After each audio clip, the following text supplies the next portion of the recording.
Welcome to my channel Bengolinomics. मेरा channel बेंगोलिनोमिक्स में तुम सबका स्वागत है। अभी हम जिसके ऊपर बात कर रहे हो है इन्वेस्टमेंट प्लानिंग। मतलब हम जब इन्वेस्ट करते हैं, किस प्रोसीड्यूर किसी प्रोजेक्ट में इन्वेस्ट करना है उसके बारे में बात कर रहे हैं। तो डिस्काउंटेड कैश फ्लो मेथड, जहाँ पे टाइम वैल्यू को कैलकुलेशन किया जाता है। तो इस डिस्काउंटेड कैश फ्लो मेथड में तीनों टाइप होता है। एक होता है NVP method, that is net present value method. दूसरा होता है प्रॉफिटेबिलिटी इंडेक्स एंड तीसरा होता है इंटरनल रेट ऑफ रिटर्न। तो आज हम अभी इस वीडियो में बात करेंगे एनवीपी मतलब नेट प्रेजेंट वैल्यू मेथड के बारे में। तो चलो वीडियो शुरू करने से पहले मेरा चैनल बेंगोलिनोमिक्स को जरूर सब्सक्राइब करना और लाइक कर देना। अगर किसी को कुछ डाउट्स है तो जरूर मुझे कमेंट करके बताना। आज हम बात करेंगे नेट प्रेजेंट वैल्यू के बारे में, दैट इज एनपीवी। तो यहाँ पे नेट प्रेजेंट वैल्यू के क्या बताया गया था, जो NVP implies the discounted current value of a stream of returns expected from an investment project. मतलब हम जब किसी प्रोजेक्ट में पैसा डालता है, अभी हम 100 रुपया किसी प्रोजेक्ट में इन्वेस्ट किया है, तो ये क्या होता है, ये होता है उस 100 रुपया का अभी प्रेजेंट वैल्यू, मतलब अभी उस 100 रुपया का वैल्यू जो है। लेकिन अगर उसी 100 रुपया को हम 2 साल बाद में बोलेंगे 100 रुपया, आज का 100 रुपया 2 साल बाद का 100 रुपया बराबर है, ये तो नहीं हो सकता। क्यों नहीं हो सकता? क्योंकि इस 2 साल में क्या होता है, हर चीज का प्राइस जो है वो बढ़ जाता है। मतलब इसको कहते हैं हम इन्फ्लेशन। तो इन्फ्लेशन के वजह से पिछले चीज अभी का 100 रुपया 2 साल के बाद में इसका वैल्यू घट जाता है। कितना घटता है वो डिपेंड करता है कितना इन्फ्लेशन हो रहा है उसके ऊपर। तो पकड़ लो, तुम किसी दोस्त को 100 रुपया अभी दे रहे हो, तो अगर वो तुमको बोलेगा कि चलो हम 100 रुपया 2 साल के बाद भी तुमको 100 रुपया देंगे, तो शायद तुम उसको वो पैसा नहीं उधार में नहीं दोगे।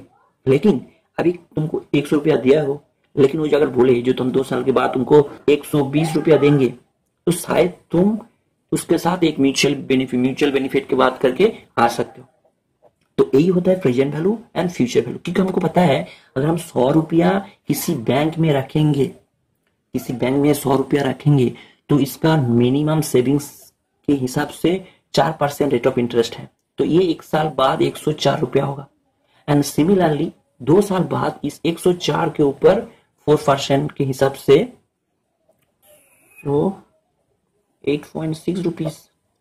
तो ये होता है हमारा नॉमिनल, जहां पे हमको कुछ भी रिस्क नहीं है।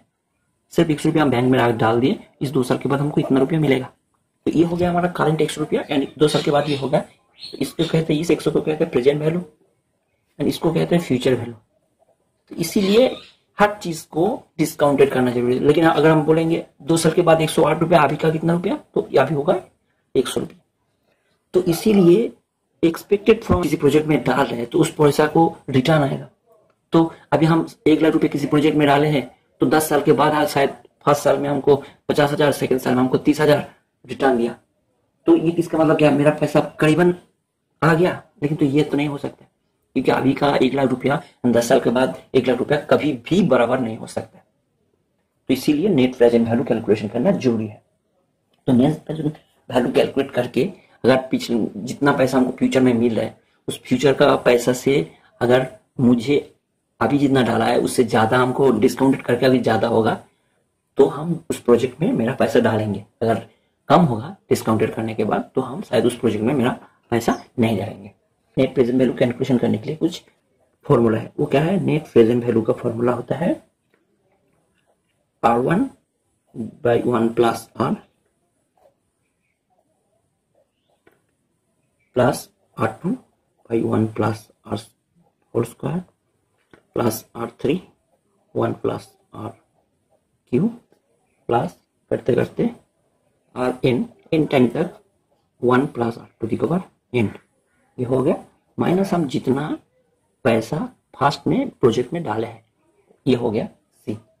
तो n इक्वल्स टू क्या होगा, n is the total life span of the project. इसका मतलब हम जिस प्रोजेक्ट में डाले हैं उस प्रोजेक्ट से हमको लाइफ टाइम में, उस प्रोजेक्ट जितना दिन तक चलेगा, उस प्रोजेक्ट में हमसे कितना पैसा मिल रहा है उसे कहते हैं टोटल लाइफ स्पैन, ये हो गया एन, जितना दिन तक चलेगा।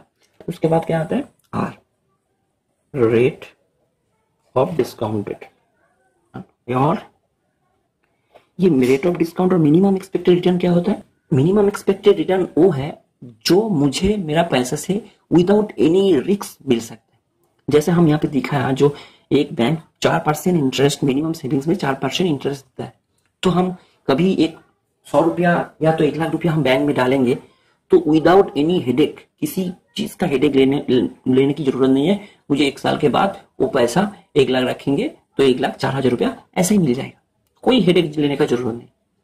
तो हम जब हेडेक ले रहे तो हमको तो उससे ज्यादा मिलना चाहिए, मतलब 1 लाख 1 साल के बाद हमको 1,04,000 देगा, तो मुझे मिनिमम जब रिटर्न देगा वो 1,04,000 से इक्वल होगा या तो 1,04,000 से ज्यादा होगा। मतलब हम डिस्काउंट करके जो मुझे मिलेगा वो जरूर विदाउट एनी रिस्क से जितना रिस्क मिल रहा है उससे थोड़ा सा ज्यादा होना चाहिए। तो कैसे कैलकुलेशन करना है? तो अभी ये सी होता है इनिशियल, ये जो सी है ये सी होता है इनिशियल इन्वेस्टमेंट।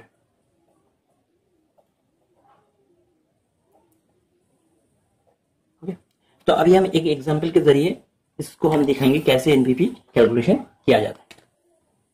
तो जो एग्जांपल दिया है यहाँ पे बोला गया, suppose the project has initial cost ₹40,000 and is expected to generate the following returns in the last next years. मतलब हम एक 40,000 रुपया में एक प्रोजेक्ट में हम डाले हैं, तो उस प्रोजेक्ट का जो कैलकुलेटेड रिटर्न का कैलकुलेशन किया गया है तो उसमें से दिखा रहा है जो हमको 4 साल जो रिटर्न देगा, उस रिटर्न में फर्स्ट साल देगा 16,000 रुपीज, सेकेंड साल में देगा 14,000 रुपीज, थर्ड ईयर में देगा 12,000 रुपीज एंड फोर्थ ईयर में देगा 10,000 रुपीज।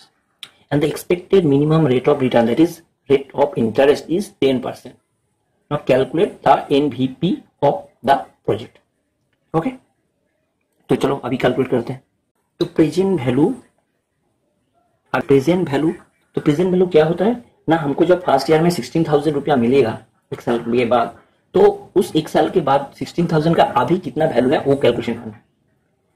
16,000 मिलेगा, ये हो गया हमारा इनिशियल जो पैसे मिल रहा है। एंड कितना मिनिमम रेट ऑफ इंटरेस्ट कितना है 10%, मतलब 1 प्लस वहां पे लिखा गया था आर, वहां पे जो लिखा गया था ऐसा, जो R1 by 1 plus R1 to the power 1। तो यहाँ पे R1 कितना है, फर्स्ट साल में जितना मिल रहा है वो हो गया रिटर्न ऑन फर्स्ट ईयर, ये हो गया 16,000 रुपया and 1 plus R is the minimum rate of interest 10%, मतलब 10/100। तो इसको अगर काट दिया जाए तो ये हो गया 0.1%। ओके, 0.1 होता है, तो इसको यहाँ पे लेके 0.1 टू द पावर 1।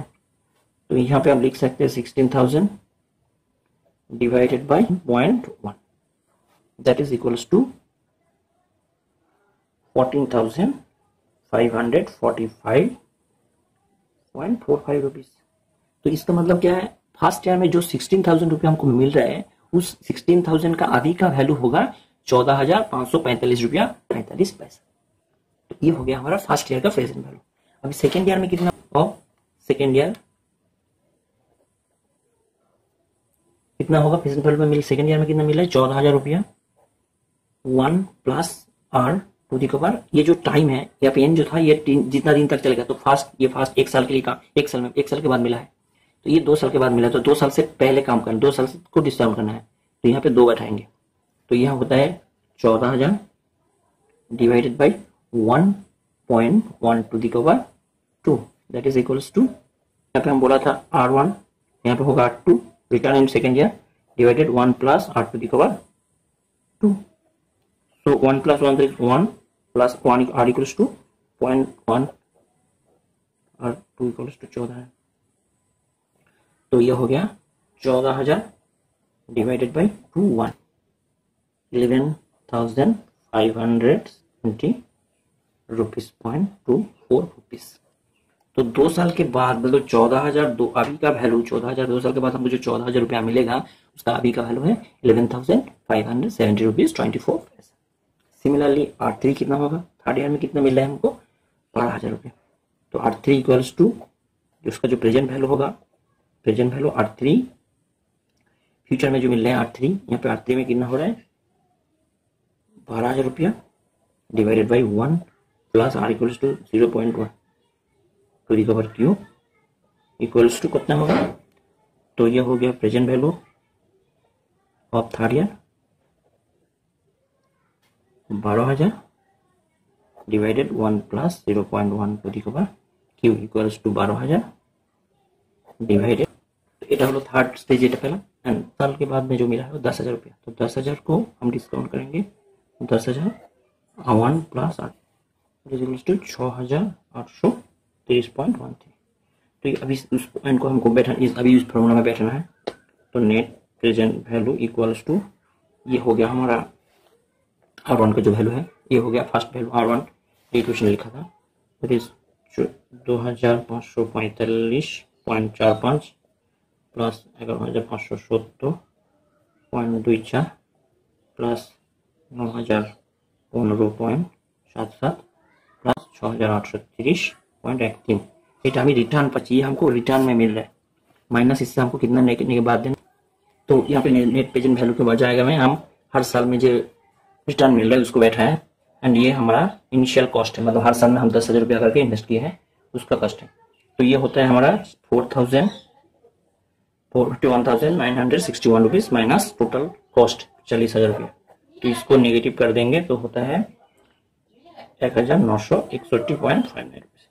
तो ये होता है हमारा नेट प्रेजेंट वैल्यू, जो हम 40,000 रुपया डाले हैं हमको मिल रहा है इतना, तो ये हमारा एक्सेस। तो इस नेट प्रेजेंट वैल्यू एनपीवी यहाँ पे इज ग्रेटर देन 0। इसका मतलब होगा जो हम इस प्रोजेक्ट में प्रोजेक्ट इज एक्सेप्टेड, तो है नेट प्रेजेंट वैल्यू कैलकुलेशन करने का तरीका। तो उम्मीद करते हो तुम सबको इसको समझ में आ गया। अगर किसी को समझ में नहीं आया तो जरूर मुझे कमेंट करके बताना। तो इस एनपीवी और तो नेट प्रेजेंट वैल्यू का कुछ मेरिट्स है कुछ डिमेरिट्स है। तो इसका मेरिट्स है the method recognises the time value money, मतलब ये टाइम वैल्यू मनी को कंसीडर करता है। सेकंड वन की it took into account the entire system of return from a project over its whole life span.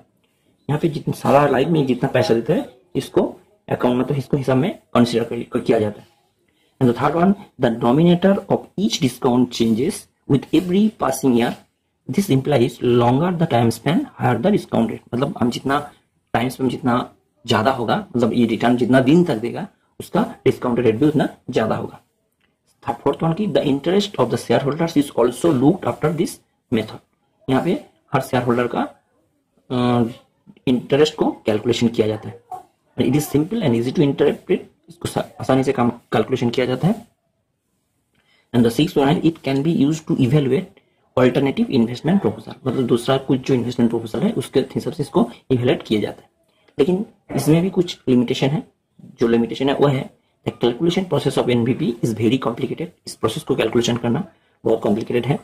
Second one it is difficult to compute the discount rate, discount rate को calculation करना बहुत tough है क्योंकि the discount rate is calculate over the cost of capital which involves complex procedure, क्योंकि यहाँ के complex procedure से इसको कैलकुलेशन किया जाता है। And third one the value of NVP is used for ranking project, एक प्रोजेक्ट को रैंकिंग के लिए एनवीपी काम आता है। However, the project with high NVP may also have higher initial investment, जितना ज्यादा NVP होगा उसके लिए बहुत सारा एवं बहुत बड़ा इन्वेस्टमेंट करना चाहिए। The initial investment required is ignored in this process. And the fourth one, if the project have different economics lives, then NVP method is not very dependable.